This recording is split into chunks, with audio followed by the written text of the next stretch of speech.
My guess is that there aren't too many people watching this video, this particular Tattooed Traveler video, that haven't seen the 1993 movie Tombstone at least 3 times, right? Come on, Val Kilmer as Doc Holliday. I'm your Huckleberry. That all took place right here. I'm Todd Newton, welcoming you to Tombstone.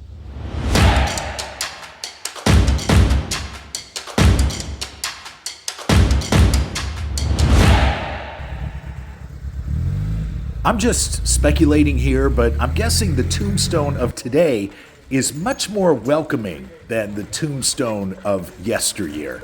Just taking a little look down Allen Street here, everything seems peaceful, quiet, no shootouts, no saloon fights, just a nice, quiet morning. And we're going to start our visit to Tombstone with the Birdcage Theater. Keep in mind, there were no movies, no television, not even radio. Just live entertainment in theaters just like this. And to a great degree, the Birdcage is exactly as it was back in the day of Doc Holliday and Wyatt Earp. That's the original bar, right where it was placed. Can you imagine some of the characters that have walked across that wooden floor? This is an actual promotional poster from one of the final shows to take place here. Self-guided walking tours are available for $16. I jumped all over that, and one of the first things I saw was that baton used by Bat Masterson. He was a friend of Wyatt Earp's and a fellow lawman, but most notably, a writer. There's the stage. Small, isn't it? And this piano, by the way, we'll come back to that. But that's the actual piano from the Birdcage Theater, the one that provided all the musical soundtracks and accompaniment to the shows that took place on that tiny stage. And if you were a person of means, you could rent one of these boxes. Many of the local gentlemen would rent a box and also hire a lady of the evening to join him up there and watch whatever show was happening. This particular box was rented every night for 2 years straight by a Russian nobleman who wanted people to think he was real tough. He wasn't, but he was here every night for 2 years, throwing that money around. Let's get a closer look at the stage. Gotta touch it. I mean, there's so much history right there. I do love a good stage. Come around here. This piano that I mentioned was the first piano to ever arrive in Tombstone, and this is exactly where it was placed. So the pianist would sit right here and watch what was going on up on the stage and try to create a soundtrack, seemingly right on the spot, to match it. Wow. Wonder what something like that is worth today. But you definitely cannot put a price tag on this, and I've been excited to show this to you.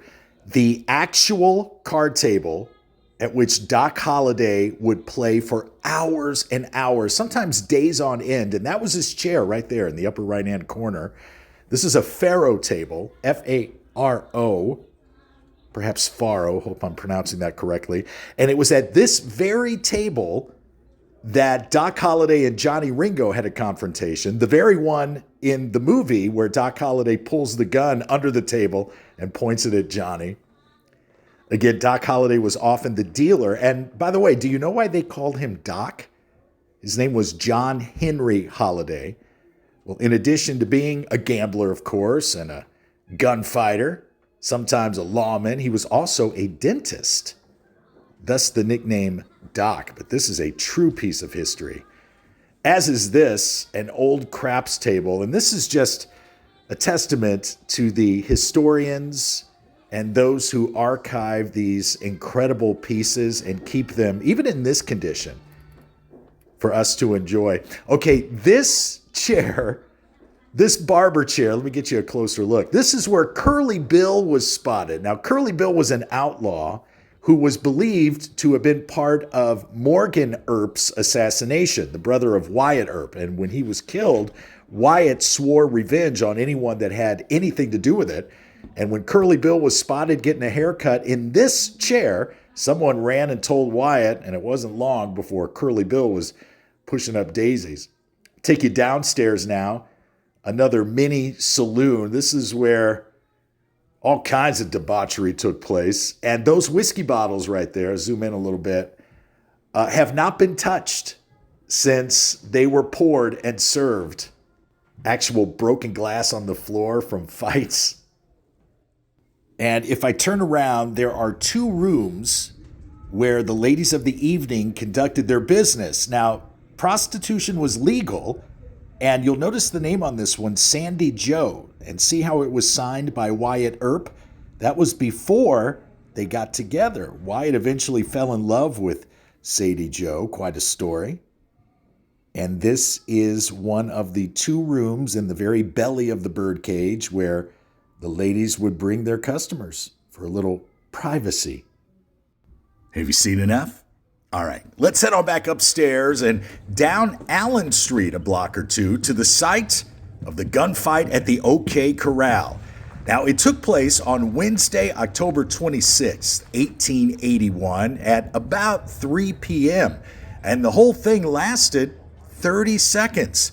And what a lot of people don't know is it didn't actually happen at the OK Corral. It happened right next to it. But when you're in Tombstone, you can tour the OK Corral and the actual site for just $6. Let's face it, the reason we're all so fascinated with Tombstone is because of its violent history. After all, it's known as the town that is too tough to die. And I'm pretty sure you can get that on a t-shirt too. Yep. So for just $6, you can actually walk where Wyatt Earp walked. And if you want to cough up a few more bucks, you can sit in the audience for the live gunfight show on the actual spot where it happened, or within 10 or 12 feet. And if we're lucky, who knows? You and I may just stumble upon some of the actors who may turn the other way if we want to take a sneak peek in at the performance. Those are the good guys.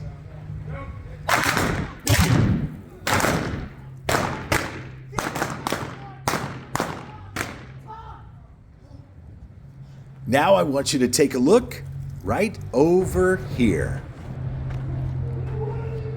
This is where it actually happened. And you're probably having the first thought that I had right out of the gate was, it's so small. How did 1, 2, 3, 4, 5, 6, 8 men, how did any of them survive gunfire in an area this enclosed, this tiny?